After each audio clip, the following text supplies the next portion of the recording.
नमस्ते। UP home guard की नौकरी को लेकर ना बहुत सारी बातें होती हैं, कई तरह की अफवाहें भी हैं। तो आज हम इन्हीं सब बातों की तह तक जाएंगे और देखेंगे कि भाई इस नौकरी की असलियत क्या है।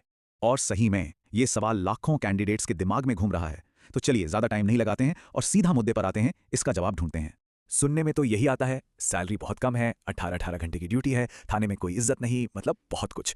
पर सवाल यह है कि इन बातों में दम कितना है। चलिए एक एक करके फैक्ट्स के साथ देखते हैं।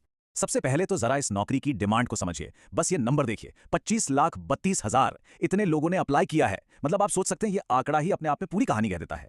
तो इसका सीधा सा मतलब ये हुआ कि हर एक सीट के लिए करीब करीब 42 लोग लाइन में खड़े हैं। कंपटीशन आप देखिए कितना तगड़ा है। तो फिर सवाल तो उठेगा ही कि भाई अगर नौकरी इतनी ही बुरी है तो इतनी मारामारी क्यों है। ठीक है, तो हम इस चीज को समझने के लिए 4 जरूरी पॉइंट्स पर फोकस करेंगे। सबसे पहले सैलरी की असलियत क्या है, फिर ड्यूटी के घंटे कितने हैं, उसके बाद क्या क्या फायदे और फ्यूचर में क्या मौके हैं, और आखिर में इन सब बातों के आधार पर हम ये तय करेंगे कि ये नौकरी किसके लिए सही है। तो चलिए सबसे पहले और सबसे बड़े सवाल पर आते हैं, सैलरी। जो मिथक है कि भाई इसमें इतने कम पैसे मिलते हैं कि घर चलाना भी मुश्किल हो जाए, क्या ये सच है? अच्छा, तो यहां कैलकुलेशन को समझना जरूरी है। देखिए, कागज पर डेली का रेट है 600 रुपए, लेकिन इस पर 57% का महंगाई भत्ता यानी डीए भी जुड़ता है। तो ये मिलकर हो जाता है करीब 950 रुपए रोज का। और अगर आप इसे महीने का हिसाब लगाएं तो सैलरी बनती है लगभग 29,000 रुपए। और बात सिर्फ सैलरी की नहीं है, एक बहुत बड़ा प्लस पॉइंट है और वो है पोस्टिंग। आपको अपने ही जिले में अपने घर के पास पोस्टिंग मिल सकती है। अब जरा सोचिए, बाहर रहने का खर्चा बच गया, परिवार के साथ रहने को मिला। ये सुकून सच कहूं तो पैसों से कहीं बढ़कर है कि नहीं? चलिए, सैलरी वाला मामला तो साफ हुआ। अब आते हैं दूसरे बड़े मिथक पर, ड्यूटी आवर्स। ये जो 18 घंटे वाली बात है, इसमें कितनी सच्चाई है, चलो इसको भी देख लेते हैं। यहां देखिए फर्क बिल्कुल साफ है। होमगार्ड की ड्यूटी फिक्स्ड है, 8 से 9 घंटे की। दूसरी तरफ एक पुलिस कांस्टेबल की ड्यूटी कम से कम 10 से 12 घंटे तो होती ही है, और कई बार तो उससे भी ज्यादा खिंच जाती है। तो ये एक बहुत ही बड़ा डिफरेंस है दोनों जॉब्स में।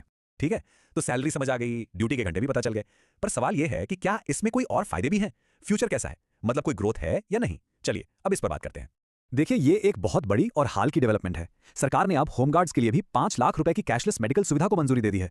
मतलब अब उन्हें भी वही सुविधा मिलेगी जो पुलिस कांस्टेबल्स को मिलती है। ये सच में एक गेम चेंजर है। तो असल में देखने का नजरिया बदलना होगा। इस नौकरी को एक मंजिल की तरह नहीं, बल्कि एक सीढ़ी की तरह देखना चाहिए।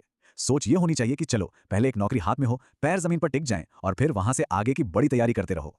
आप सोच कर देखिए, एक तरफ आपको जॉब सिक्योरिटी मिल गई, किसी पर निर्भर रहने की जरूरत खत्म, और दूसरी तरफ क्योंकि ड्यूटी के घंटे मैनेजेबल है तो आपको आगे पढ़ने का, बड़ी परीक्षाओं जैसे यूपी पुलिस या एसएससी की तैयारी करने का पूरा टाइम भी मिल जाता है।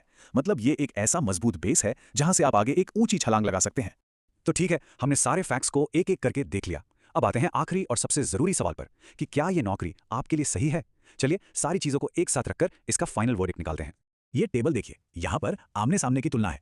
एक तरफ यूपी पुलिस कांस्टेबल, जहां सैलरी बेशक ज्यादा है लेकिन पोस्टिंग घर से दूर होगी और ड्यूटी के घंटे भी ज्यादा हैं। दूसरी तरफ है होमगार्ड की नौकरी, सैलरी थोड़ी कम जरूर है पर पोस्टिंग अपने जिले में मिल जाएगी, और सबसे बड़ी बात, पढ़ाई के लिए वक्त भी ज्यादा मिलेगा।